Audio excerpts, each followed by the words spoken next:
2020, here we come.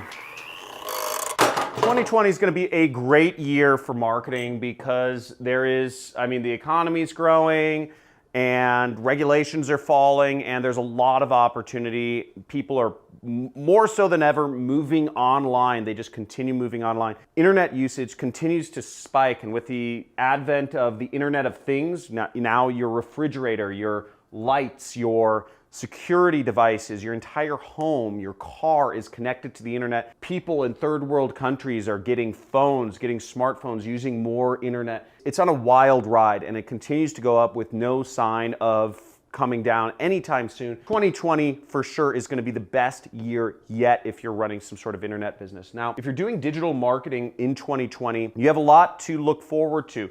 But there's also a lot of trends that you should be aware of that are coming up. Now, making good use of these trends and being ahead of the curve rather than falling behind the curve is going to help you in your business. Whether you're doing, affiliate marketing, e-commerce, you're running a small business, whatever you're doing, being ahead of the curve is going to help you to compete in just a competitive space, because as much as more people are using the internet, more businesses are getting smart about how to do digital marketing. And I'm going to be going over 6 different tips or 6 different big trends that are happening this year that I'm aware of and doing things to implement in my business. And I'll show you how you can take advantage of these trends for your business as well. So let's get into it. Let's make some money in 2020 and take note on all of these trends.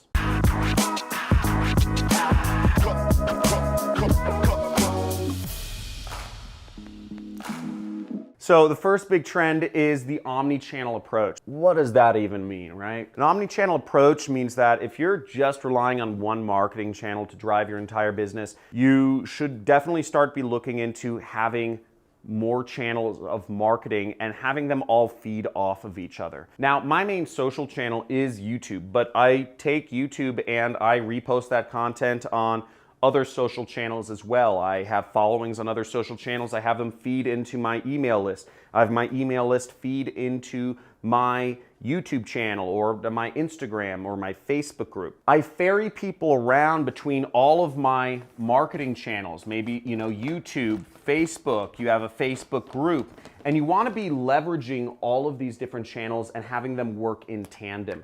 Now, an example of how I do this in my business is when people subscribe to my email list, I immediately ask them to subscribe to my YouTube channel. And when they subscribe to my YouTube channel, I ask people to join my Facebook group. When people join my Facebook group, I ask them to join my Instagram. And I offer different incentives along the way. Maybe it's an ebook, maybe it's a case study, maybe it's a video, maybe it's a training playlist. By the way, I have a really good video training on how to be an entrepreneur. So check out, it's an interview series I did with a business owner named Drew Canoli, who does about $50 million a year in his business. How do you become an entrepreneur? How do you get started? And if you're just looking to get started as an entrepreneur, then check out this playlist. I'll have my assistants link to it. Moving people around is important. Make use of it. It's simple. It's free to set up all these different kind of social profiles and have them all link around to each other.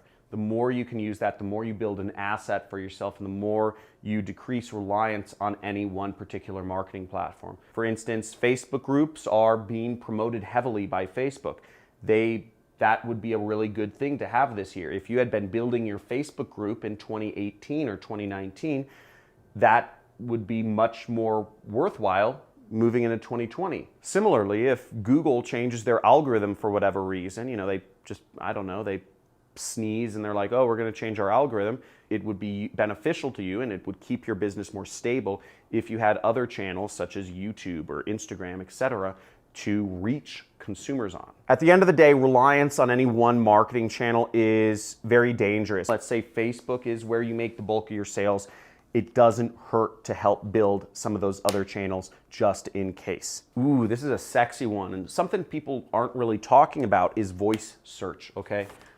Voice search is surging. I think roughly 45% of Americans use voice search now, whether it's just, ordering something on your phone when you're driving, or whether it's you can actually talk some of the new cars that are coming out, you can talk to some of the new refrigerators and the microwaves are coming out, so you can actually talk to them. You can talk to your security device.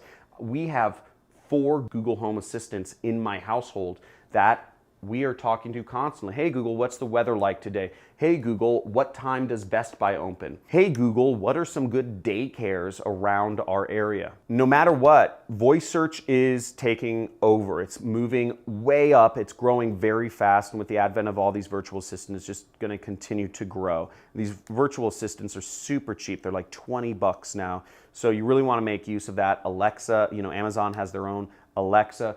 But voice search, one trend to understand is you want to make sure you're ranking for keywords that people speak. And oftentimes people speak really long tail phrases. They'll say, are there any restaurants open in Malibu right now that serve Chinese food? That's a really long search, right? But that's the type of stuff that people are searching for now. So search trends are changing because of voice search. So you have to keep that in mind for whatever you're doing to rank whatever sites you are, if you're doing SEO type stuff or whatnot. Now, CRO stands for conversion rate optimization. John, that sounds like a really boring, technical, long term that I'll never be able to put in my brain. No! If you're not doing conversion rate optimization, you're not a real marketer. I'm sorry, but you can do this very easily. The tool I suggest you do this with is ClickFunnels. So I have linked to sign up for ClickFunnels in the descriptions of this video. ClickFunnels allows you to split test your web pages. If you can make little changes where people will register for your email list more, or join your Facebook group more, or join your YouTube channel, whatever you're trying to do, you can test out different messages. Test out one video here and one video on this page. Test out a picture of a woman on, one page and test it against an image of a man and see what people react to more. See what gets people increasing your opt-in rates and your conversion rates, whatever product you're trying to sell, your click-through rates if you're doing affiliate marketing. Conversion rate optimization is necessary to stay competitive. There's so many businesses coming into, the field that if you're not doing conversion rate optimization, somebody else is, and they're learning every single week based on their traffic, and they're going to outcompete you. They're just going to get more people opting into their email list. They're going to monetize better, and they're going to end up just making more money from their customers and getting more people into their marketing funnel. Now, with that being said, funnels are, just continue to be a really big deal, and creating longer marketing funnels for your business is going to help you out a lot. Now, an example of this is if you're a tree trimmer, what people used to do in the olden days is they would just list their tree trimming service in Google, and they just say, oh, I'm a tree trimmer, here's how to contact me, here's the areas I serve. What would be more beneficial is if you actually had,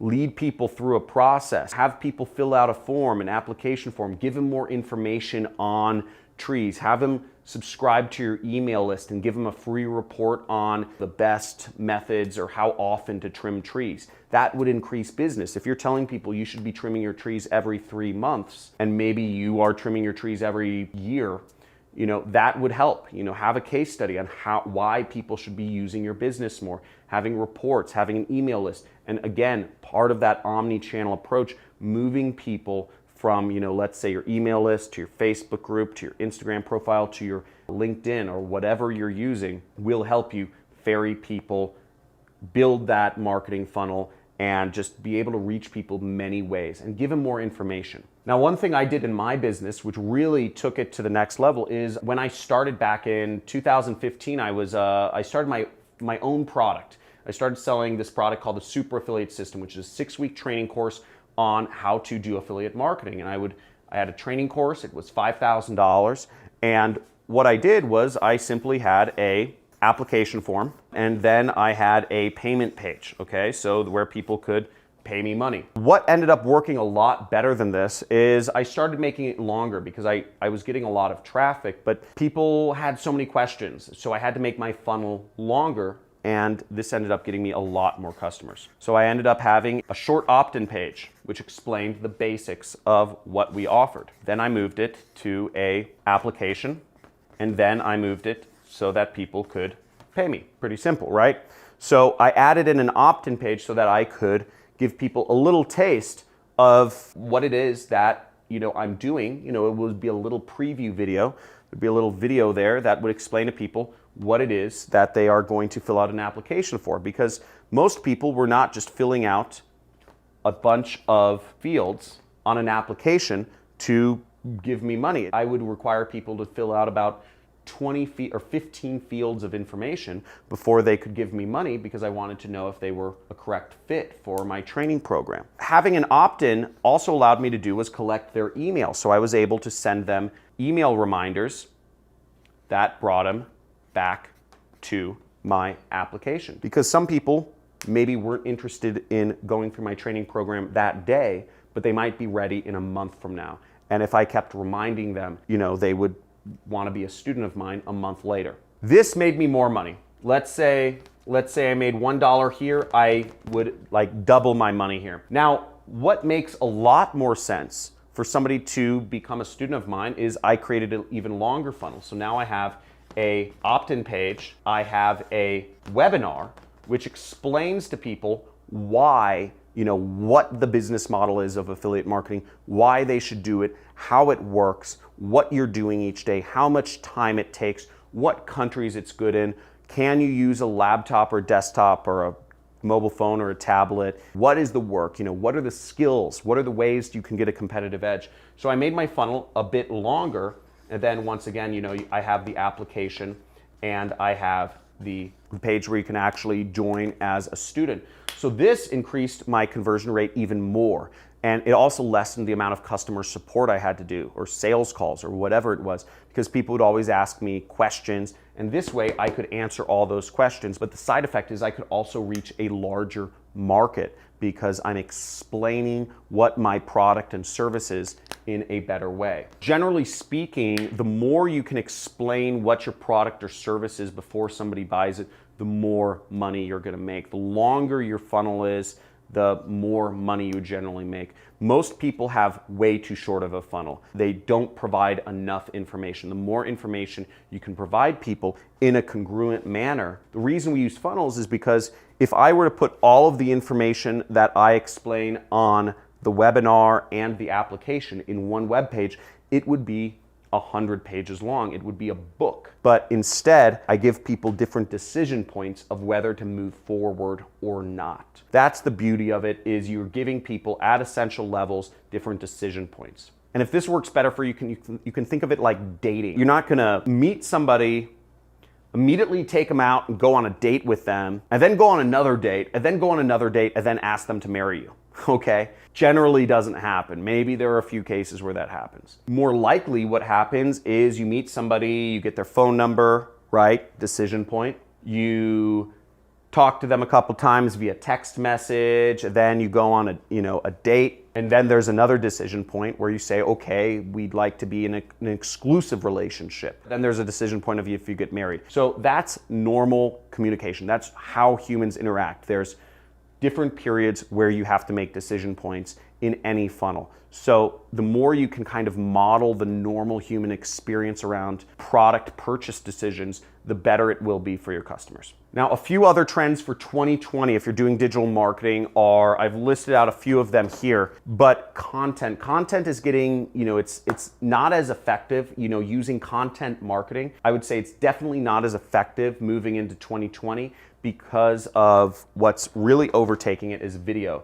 So to do content marketing, everybody's rehashed content. If you search any subject on Google, so many people have ranked for it. There's so much text on Google now and people ranking, even infographics. If you search affiliate marketing infographics, you'll find like thousands. So you have to really stand out if you're doing content marketing, you have to really have something fresh and new that's never been done before. I'm just not too hot on content for 2020, but make it fresh and new. Next thing is chat. So having live chat on your website is a huge benefit. Companies like Intercom are growing. I think Intercom is like $1 billion company now because chat works. Using live chat to chat with your customers, see what they're doing, or their prospects, talk with them live on your website is a great approach to capturing more of those leads. Somebody might have just a little question. If you're a tree trimming service, somebody might just have a little question that wasn't answered on your website, and you can fill in the blanks just by chatting with them. They're interested, they're on your website. Why not allow them to ask you a question there live?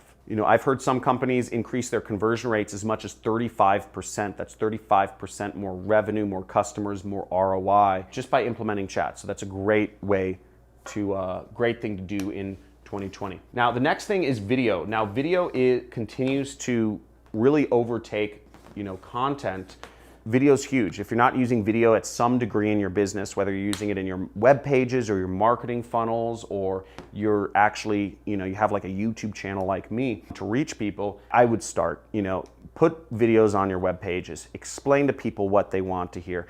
If you have a tree trimming service and you just have a picture of a tree on your web page, it's simple. Just take your thing and show people, say I'm on site with a client. Here's an explanation of what we do. Generally, I will, if you're interested, I will talk to you on the phone. I will assess how many trees we have to trim. This house, we have 5 trees over there. We're gonna trim, they're all above 50 feet. And then we have a couple smaller trees. Those are priced out differently.